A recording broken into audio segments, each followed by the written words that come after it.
Hi friends, சாஸ்திரமும் சமையலும்.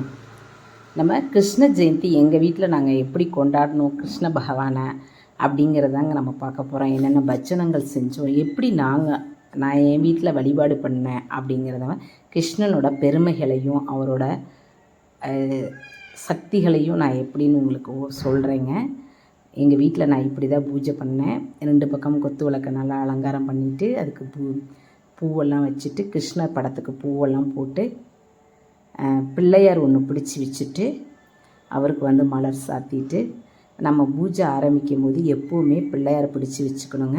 பிள்ளையார் பிடிச்சி வச்சு தான் நம்ம எந்த பூஜையுமே நம்ம ஆரம்பிக்கணும். நம்மளோட குலதெய்வத்தெல்லாம் பிரார்த்தனை பண்ணிக்கிட்டு சாமிக்கு நெய்வேதனம் எல்லா நெய்வேதனமும் வீட்டிலையே பண்ணேங்க. சீடை மட்டும் வெளியில் வாங்கிக்கிட்டேன். மற்றபடி எல்லாமே சக்கரை பொங்கல் முறுக்குலேருந்து எல்லாமே வீட்டிலையே செஞ்சோங்க. நாங்கள் கிருஷ்ண ஜெயந்திக்கு வீட்லேயே பண்ணோம். குழந்தைங்கள்லாம் பண்ணாங்க. நம்ம எப்போவுமே நமக்கு முடியலைன்னா கூட பால் வெண்ணெய் தயிர் வச்சு கூட நம்ம கிருஷ்ணனுக்கு படைச்சிக்கலாங்க. நான் பார்த்திங்கன்னா 18 வருஷமாக நான் கிருஷ்ண ஜெயந்தி கொண்டாடிக்கிட்டு இருக்கேன். எனக்கு முடியலைன்னா கூட பால் நெய்வேதனம் பண்ணிக்குவேன். இதில் மெயினாக பார்த்திங்கனாக்கா இந்த பூஜையில் பசுவுக்கும் நம்ம பூஜை பண்ணுங்க. ஏன்னா இந்த அவதாரம் எடுக்கிறப்ப அவர் இந்த பசுவோடையே தான் அந்த அவதாரத்தை இது பண்ணாருன்னு வச்சுக்கோங்களேன். அதனால் பூக்களால் தாமரைப்பூ ரோஜா பூவால் அர்ச்சனை பண்ணிக்கணும். தாமரைப்பூ ரோஜா பூவை மட்டும் நம்ம பிச்சு போட்டு அர்ச்சனை பண்ணிக்கலாங்க. மற்ற பூக்களை சாமந்தியெல்லாம் நம்ம பிச்சு போட்டால் அர்ச்சனை பண்ணால் அது முழு பலன் கிடைக்காது. முழுமையாக தான் நம்ம அர்ச்சனை பண்ணணும்னு வச்சுக்கோங்களேன். ஃபஸ்ட்டு பார்த்திங்கன்னா நம்ம பிள்ளையாருக்கு தான் பூஜை பண்ணிக்கணும். நம்மளோட குலதெய்வத்தை பிரார்த்தனை பண்ணிக்கிட்டு நம்ம பூஜை பண்ணிக்கணுங்க. நான் பார்த்திங்கனாக்கா இந்த கிருஷ்ண ஜெயந்திக்கு கிருஷ்ணனுக்கு பிடிச்ச எல்லா நைவேத்தியங்களையும் வச்சு கிருஷ்ணனோட மந்திரங்களையும் நம்ம சொல்லிக்கணுங்க. குழந்தைங்கள கூப்பிட்டு பக்கத்தில் உட்கார வச்சுக்கிட்டு ஃபஸ்ட்டு பிள்ளையாருக்கு பூஜை பண்ணிவிட்டு அதுக்கப்புறம் கிருஷ்ணனோட மந்திரங்களை நம்ம சொல்லிக்கணுங்க. நம்மளோட பிரார்த்தனைகள் வேண்டுதல்கள் எல்லாம் சொல்லிக்கணும்னு வச்சுக்கோங்களேன். கிருஷ்ணனுக்கு சொல்கிறப்ப பார்த்திங்கன்னா நாராயண மந்திரத்தையும் நம்ம உச்சரிச்சுக்கணும்.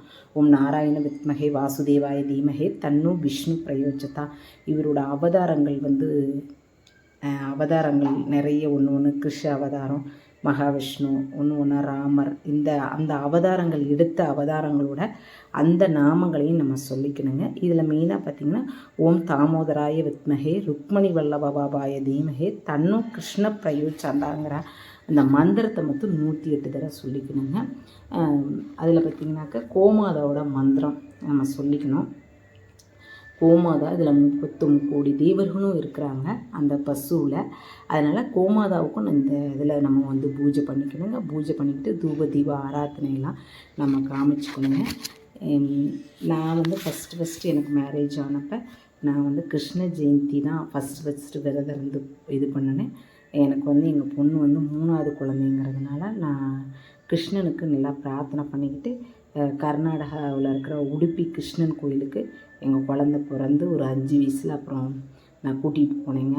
அது நம்ம குழந்தை வர வேண்டுறப்ப கண்டிப்பாக கிருஷ்ணர் நமக்கு கொடுப்பாருங்க. குழந்தை இல்லாதவங்க விரதமாக காலையிலேருந்து இருந்து நம்ம இந்த விரதத்தை இருக்கிறப்ப கண்டிப்பாக குழந்தை செல்வம் நமக்கு உண்டாகுங்க. இது பரிபூடமாக கண்கூட நான் இதை செஞ்சுருக்கிறேங்க.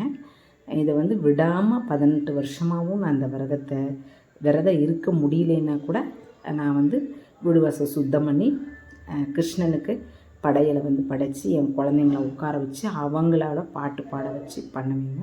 நீங்களும் பூஜை பண்ணுங்கள். தேங்க்யூ.